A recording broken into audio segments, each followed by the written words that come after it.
به نام خدا و سلام. چجوری میشه روزنامه‌نگار، نویسنده، رمان نویس، داستان نویس، فیلمنامه نویس و فیلمساز شد؟ این سوالی که در طول سالهای مختلف من باهاش مواجه شدم و سعی میکنم در این دوره آموزشی که از امروز شروع میشه در قالب ویدیوهای مختلف به این سوال به شما جواب بدیم. و چون در حال حاضر از بین تمامی این رشته ها این فیلمسازی که روی بورسه و خیلی ها علاقه دارن که فیلمساز بشن، تمرکز مباحث آموزشی ما روی بحث فیلمسازیه و البته درباره داستان نویسی و رمان نویسی هم خیلی به تفصیل با شما صحبت میکنیم. من رضا استادی هستم. از سال 1375 دارم کار میکنم.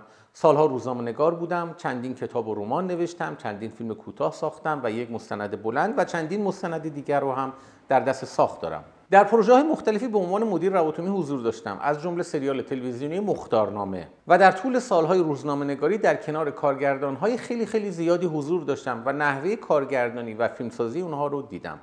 و تلفیق این تجربه ها و این دیده ها و آموزه ها با اون چیزهایی که خودم یاد گرفتم و کلاس ها و دوره هایی که رفتم باعث شده تا الان به یک تجربه در این حوزه برسم که بتونم اون رو به شما عرضه کنم.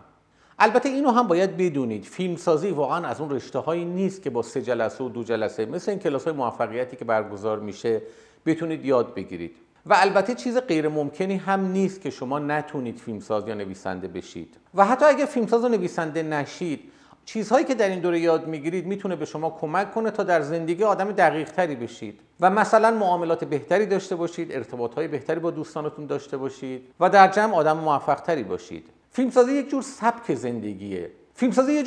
زندگیه. یک طریقه و یک روشیه که اگه شما اونو یاد بگیرید خیلی راحت شما هم میتونید مثل خیلی از فیلمسازها کارهای خوبی انجام بدید و حتی کارهای خوبی بنویسید. و علت این که اون فیلمسازها و اون افراد هنرمند و اون افرادی که شما میشناسید و دوست دارید در جایگاه اونها باشید الان در این جایگاه هستند، در کنار دانش و علمی که کسب کردند و تجربیات متفاوتی که داشتند، بخش علت اون شیوه و سبک زندگی که اونها داشتند. مطالبی که در این برنامه دارم به شما ارائه میدم فهم و درک من از این حرفه طی 30 سال گذشته است. و البته این به این معنی نیست که افراد دیگه‌ای نتونن چیزهای جدیدی به شما یاد بدن.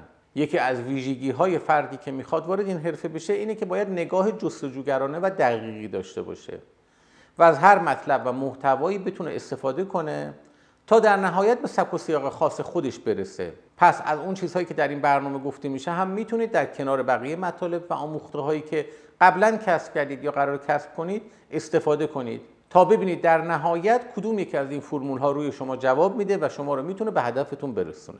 و یه نکته خیلی مهم، چیزهایی که قراره در این برنامه به شما ارائه بشه مطالبیه که کاملا با فضای فیلمسازی در کشور ما تطبیق داره. صرفاً یک سری مطالبی که من از کتاب‌های خارجی و نویسنده‌های خارجی مثل سیدفیلد و افراد دیگه‌ای در آورده باشم که عمدتاً هم شاید با شرایط کاری سینمایی ما و تلویزیون ما تطبیق نداره نیست. خیلی از این موارد تجربه شده، خیلی از این موارد رو من به عینه لمس کردم و موارد مختلفی رو در کارهام به کار گرفتم. و یه نکته خیلی مهم دیگه، فیلمسازی در ایران فقط این نیست که شما بتونید یک فیلمنامه خوب بنویسید یا یک کارگردان خیلی تکنیکال و قوی باشید. در خیلی از موارد شرایط تولید و برنامه‌ریزی دهن شما رو سرویس میکنه و به یه دلیل خیلی ساده نمیتونید فیلم بسازید. خیلی اوقات عدم اطلاع از بعضی مسائل ارتباطی ساده مثل گرفتن مجوز و کجا باید دوربینتون روشن باشه، کجا باید دوربینتون خاموش باشه، سر دوربینتون به کدوم سمت باشه یا نباشه، پروژه شما متوقف میشه. خیلی جاها ممکنه شما درگیر ممیزی باشید،